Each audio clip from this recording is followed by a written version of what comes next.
guys, welcome back to the channel. This is Talks with Antoine. This is going to be part 3 of how I became the black sheep of the family. So before I jump into it, I'm going to give you guys a bit of an insight of what's been going on currently. So a couple of days ago, my mother reaches out to a family member of mine, basically trying to, seek out information about what's been happening, right? She's been going around to other family members trying to figure out what's been going on instead of directly coming to me. That family member contacts me and says, basically everything that she was doing in that phone call, you already said she was going to do. And I said, I've been living with this lady all my life. You know what I'm saying? I know exactly the game that she was playing. I see her exactly for the person that she is. A couple of days later, she reaches out to me. She sends this weak ass message saying, hey, I love you and I hope all is well. I responded basically saying this message is weak. If you wanted to contact me, you should have contacted me first. Don't try to reach out to everybody else instead of me. You could have just contacted me. You told that family member that you haven't spoken to me and I haven't reached out to nobody. BS. When I tried to contact you in the midst of the climax of the situation that I provide in a later video, you didn't pick up the phone. In the very first conversation we had, you wrote me off. So why would I continue to reach out to you afterwards? That doesn't make any sense. Matter of fact, in April of 2024, when this whole situation started to escalate, we were in the rising action, you told me that you weren't going to pick your daughter over me when I just simply wanted you to mediate the situation like the almost 60-year-old adult that I think that you are. However, somebody put this into perspective for me. They were like, you can have all the building materials and still not build the house. And I'm like, for 60 years, a lack of character development, right? You didn't get better over time. You kind of just shied away from conflict. You shied away from accountability and you shied away from growth. You spent almost 60 years being the exact same person that you were, the exact same hurt person that you were 30 years ago. And that's disappointing, honestly. But for me to want you to intervene and you don't even have the insight because you refuse to build that home, it's almost stupid of me because you have nothing to offer. However, let's jump into the video. So, me and my siblings, my older sister, younger sister, my sister's friend, decided to all go to this Thai place that they had, been talking about for a while. My little sister was in the midst of like a housing situation where she needed out of her current lease because there was an infestation in her home, and she was trying to figure out her next steps, right? Whether she wanted to break her lease and buy a condo or something like that, or buy a starter, or whether or not she was going to rent again, right?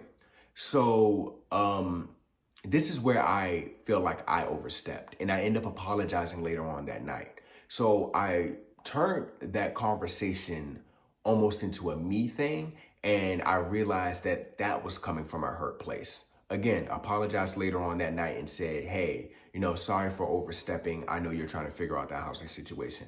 But I was also asking my sister's friend in the midst of that conversation, because she happens to be a realtor, about what I can do about my situation as well, right? And my little sister's situation was more immediate, if I would say. So we end up moving past that, at least I thought. Now, this is where I'm going to make the connection to that transition from that situation to now this game night that we had. So my older sister had to move as well. So like I said before, she was separated from her, her now ex. They end up selling the house. She ended up having to move into an apartment. At the time, I'm fully supportive of this situation and this, that, and the third.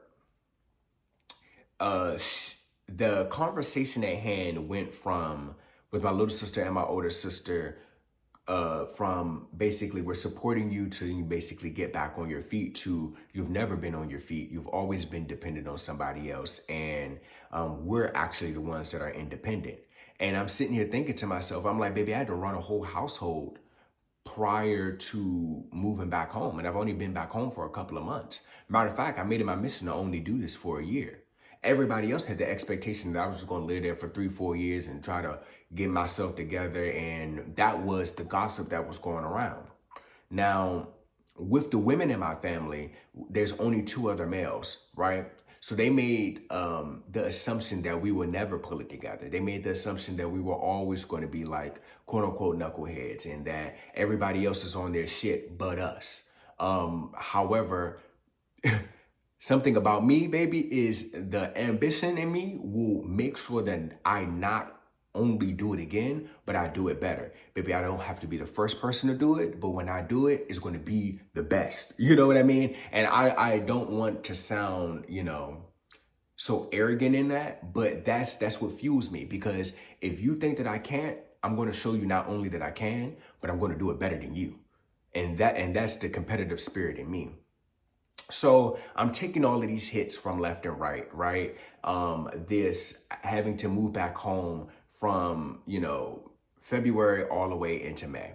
May is going to be the very next video. So on my older sister's hand, she decides to kind of like flake on me about this trip that I was talking about in the last video. So she made it seem as if that she was down on the trip. She was down for the trip. She was down to go. She was inviting other people to the group chat who may need to come. However, what I ended up finding out is that in the midst of her inviting these people, she was also telling these people to just kind of like inflate my head, that this trip wasn't really going to happen and that he doesn't really know what he's doing, this, that, and the third, like kind of just downplaying me on the back end, right? What I should have noticed is that though she was spewing these lies from her mouth, her body language and her tone was something different. And I'll say that to say this: make sure that you trust your intuition. Make sure you trust, if you have an innate feeling that something's off. Your mind is making a connection with something around you in your environment or with another individual that you can't put into words, but your brain knows that something's off. Trust that. You know what I mean? Her tone was different. Her body language was different. You know what I mean? Like her facial expressions were different. She was spewing lies to me, but that's not actually what was happening. And I had an innate feeling. However, I decided to push that to the side because I had blinding trust that she was just going to show up. So I chopped it down to maybe her going through a rough transitional period, and that's why she was dragging her feet on it. However, like I said before, that wasn't the case, right? By April, I end up deciding to do the trip myself. I was like, you know what? I'm going to turn this into a solo trip. Everybody's flaking on me. I also reached out to my grandmother, my mother, to explain the situation. And, for me to chop it up to her going through a rough transitional period, they said the exact same thing. So maybe this is the situation.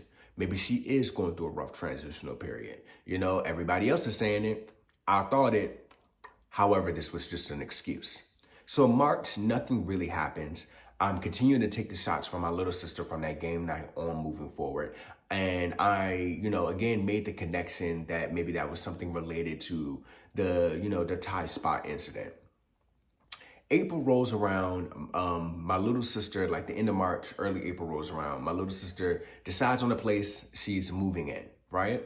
A week prior to that, my older sister invites me over with a coworker that we're going to call Brace Face. She's a grown-ass woman. She finally got her braces off. She had her braces on for years.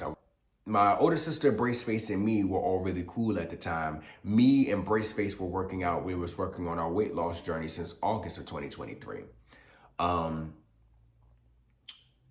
During that time, or during that conversation, the entire time, my oldest sister was just incessantly, attacking me, attacking my character, attacking my intelligence. Oh, he's this, so he got this issue going on with him, attacking my mental health, and formulating that as a joke. You know what I mean? So it can just be glossed over. Everybody's laughing, but high key, I felt uncomfortable about this situation. At the time, I didn't speak on it. I just let it fester to the point where I got mad enough to say, I'm about to cut her off. Like, you're not about to continue to come for me this entire situation. And I'm actually looking out for you in the midst of your divorce that you had cheated on your ex-wife with. And you're treating me like this. So I'm going around and I'm venting to everybody and I'm trying to get the scoop of the situation or trying to get a grasp of how I was supposed to approach this situation because I was just going to react. So a week later, things calm down. My little sister moves into her new spot. In the midst of her moving to her new spot, um, my older sister invites a mutual friend between her and her ex-wife, kids over to help them move, right? They're young men, so they were able to move the large furniture along with me. Now, throughout this entire night, I am realizing that side jokes are being made about me from color contact, from my older sister and the two kids. So I'm not going to blame the two kids in the situation at all. They are only repeating what the hell they heard from my sister. Now, later on down the line, my sister ended up having a falling out with that mutual friend, and I'm assuming it's because she was fucking lying. Or she was being fucking manipulative, which led into another fallout that she had with a coworker later on. Anywho, that same joke that was made that night with Braceface was now being made, and it was the butt of the joke when we were moving. So it made me feel some type of way even more. So that entire night, you know what I mean? Like, I was getting more and more pissed. I became less and less socially involved. Again, I should have just spoke up. Now I'm speaking up. And that's what led into this current situation that happened in March and April. Again, I'm going to provide a video further down the line with this situation. So I went upstairs and like in the beginning of the video, and I told y'all that I was talking to my mother and I was saying, hey, this is the situation at hand. I need you to mediate, and basically running back to the beginning of the video where she said she wasn't going to choose me over her daughter, right? Moving into later on that night, we get everything into my little sister's house, and I had pulled everybody into the room. My sister's in the living room and I'm having a conversation. My little sister said, hey, if you ever have a problem with me, you need to just say it. Don't just hold it in, right? So I was like, in that, I went outside and talked to my older sister. Before I got out, fully outside, she's making fake threats on the phone with color contacts about how she can fight and how, she whoop ass. And I'm like, bitch, please. Like, come the fuck on. Like, I know you're backed into a corner. You don't know what's going on, but I'd rather for us to have a conversation. We go outside. We had a conversation. I thought it was squashed. It wasn't.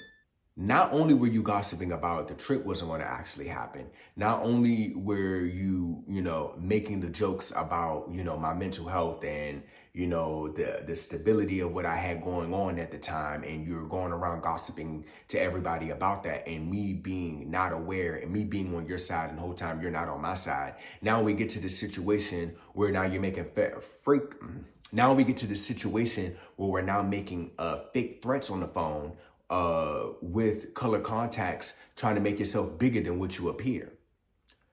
We go outside and we have that conversation, and I'm like, oh, okay, this is what's going on. I thought it was a heartfelt conversation. I thought we was able to move on from this situation. She disappears for 3-4 days after that conversation.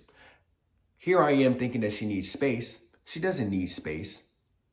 She was devising a plan to continue the manipulation and the lies and the attacking for the remainder of the fucking year. And again, I didn't realize that this bitch went into her little villain's lair to try to devise this goddamn plan.